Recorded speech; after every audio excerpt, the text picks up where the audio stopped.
Vučićevi ovih dana viču meni ustaša ovo ono. Znači, ja želim Srbiji mnogo takvih ustaša koji će joj vraćati nekretnine u vlasništvo i imovinu u vlasništvo, dok veliki Srbi tu zemlju, to vlasništvo otimaju. Preko 50.000 hektara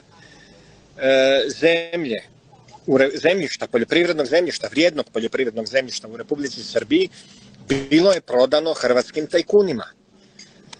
Prije svega, zamislite, najveći je bio naravno u tom momentu Todorić, zatim Emil Tedeschi, a treći po broju hektara otetih u Srbiji je bio Branimir Glavaš, čovjek koji je osuđen za ratne zločine nad Srbima u Hrvatskoj.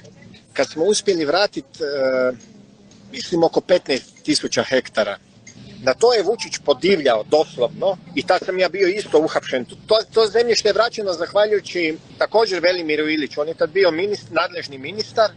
Mi smo mu donijeli te dokumente da je to nezakonito privatizirano Hrvatima i on je jednim rješenjem za tih 15.000 hektara poništio privatizaciju i zemlja je vraćena Republici Srbiji.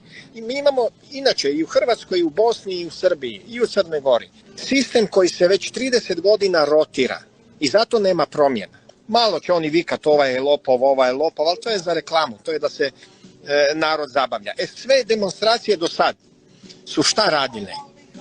Imali ste Vučića i imali ste opoziciju koja je kontrolirala demonstracije. To njemu nije bilo opasno, jer to vode njegovi iz opozicije.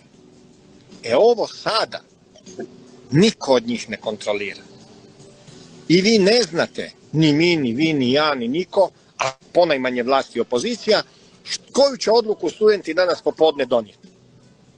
Osim toga, znate, Srbi su, ja uvijek kažem, Ivo Andrić je, i ja to smatrao pobjedu Srba u Prvom svjetskom ratu nečim najveličanstvenijim što se desilo u svijetu u kontekstu borbe za slobodu.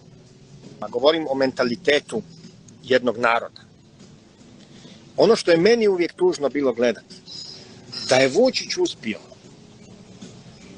Srbe koji su u Prvom svjetskom ratu takvu pobjedu odnijeli svest na ove koji sad tamo čacije, ovakve, onakve, koje voda po svojim skupovima, komečke i tako dalje.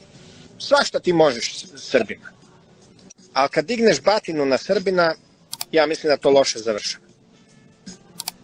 Tako da mislim da Vučiću nije preostalo još puno vremena, samo je pitanje kako će završiti.